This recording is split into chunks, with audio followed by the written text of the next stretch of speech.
Hey, all my Crimsonites, and welcome to the Crimson Cure channel, where we embrace our femininity, increase our womanly value, and celebrate our brothers. So join me on our feminine journey to learn, heal, and grow.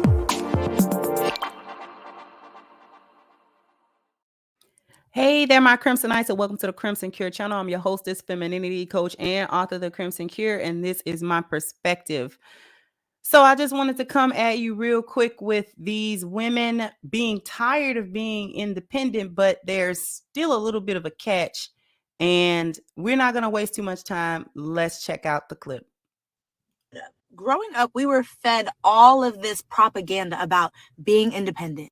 We got Neo's Miss Independent. We got Destiny's Child, All My Ladies Who Independent. Throw your hands up at me, Webby, INDEPENDENT. Do you know what that means? We were fed all of this propaganda about being independent. And you know what? Baby, I'm tired, okay? Where is Miss, I need someone to help me carry my boxes? Where is Miss, it snowed this weekend and I don't want to shovel?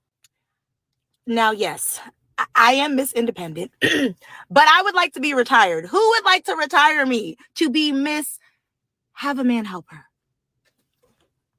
Okay, I just want to go on record and say, I feel like. So now that last little part lets us know that she hasn't learned any lessons about what this independence has done to her, what kind of mindset it has actually given her.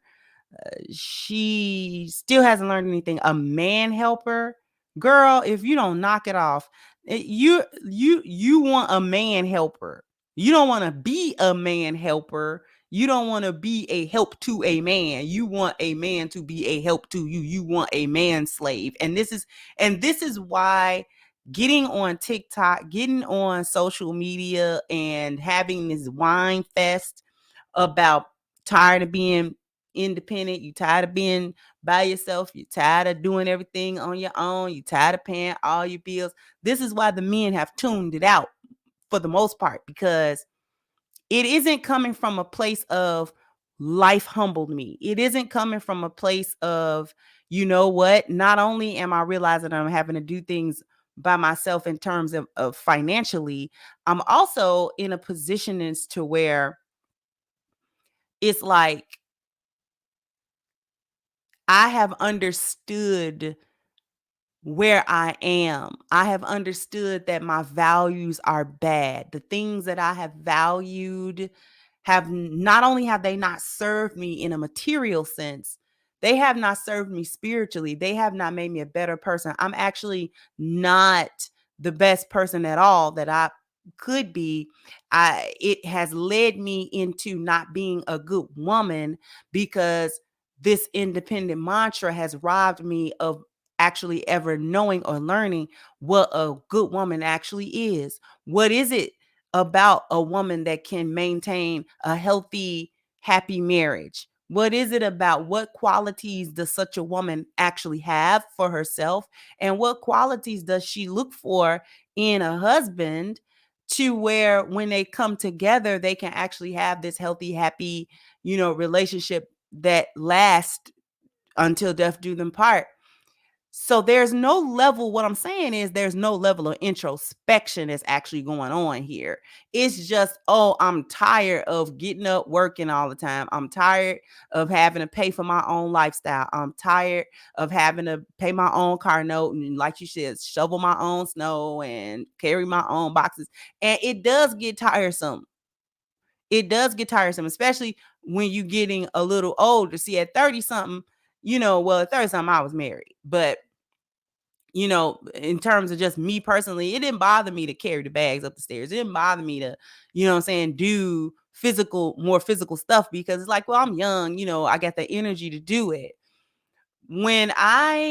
Before I got married again, I'm going to tell you one of the last times like that I had to shovel snow, right? Before this was maybe a winter or two ago. And I had to shovel my car out of the snow. This had to be like 2019, 2020 or something. And I was like, you know what? This is a part of that covering. And it made me thankful, number one, that I had a husband prior to, right?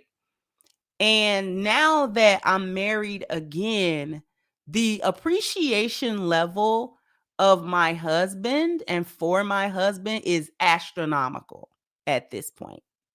Like, he doesn't have to reiterate to me how valuable he is. He doesn't have to remind me about what his covering is all about and how important it is, and how, even whether that covering is something physical that he's done, or some mental work that he's done, or some emotional work that he has done, or some planning that he has made, or some leadership or some system or structure he's put in place that I'm not quite aware of yet, or maybe I don't know the depth of that yet. Things of that nature, all of those things are so dear to me, because there's an understanding. See, he's not just there to pick stuff up and put stuff down. He's not there to just lift a box and just to get heavy stuff because it's he's gonna do that just because he's a man and he's my husband. So he's not gonna be watching me struggle no bags and struggle no boxes and all that kind of stuff. But it goes so far beyond that though as well. And that's the part that these chicks are missing. That's the part. That's why she says she wants a man helper. They just want men to be physical specimens and utilities that pay money, that have sex with them, and otherwise don't quite exist until she wants them to exist. And this is sort of, I'm gonna go off on a slight tangent to mention this was actually the premise. I haven't watched it yet, but this is the premise of the movie Barbie, and why Ken has like an existential crisis is because he's only important when Barbie makes him important. He's only relevant when Barbie makes him relevant.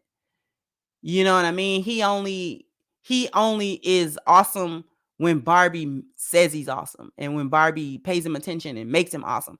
This is what they want. This is what these hyenas want, a Barbie Ken type relationship. The men are not important. The men are not useful. The men are not awesome until she says he is, until she gives whatever validation she's going to give, or until whatever.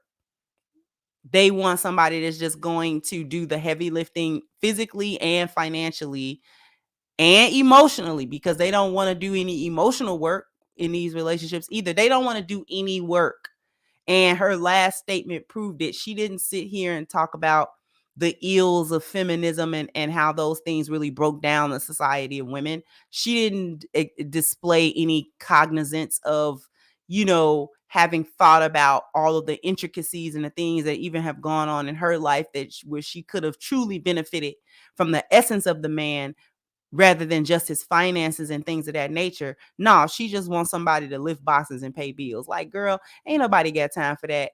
The men are not biting for that anymore. Nobody is coming to save you, because nobody cares that you're drowning. You're drowning in a pool that you poured the water in and you jumped in without not one swimming lesson. Like, that's on y'all. And if you can't find your way out of the pool to stop drowning it, oh well. We threw you as many lifeboats and many, life rafts and, and all that kind of stuff that we were going to throw. And it's a done deal. You either sink or swim at this point. And a lot of y'all are about to sink. And that's the sad part. Anyways, jump down in the comment section. Let me know what you think. Like, share, subscribe to the channel if you have not. Once again, I'm your hostess, The Crimson Cure, and this was my perspective. Bye-bye, Crimsonites.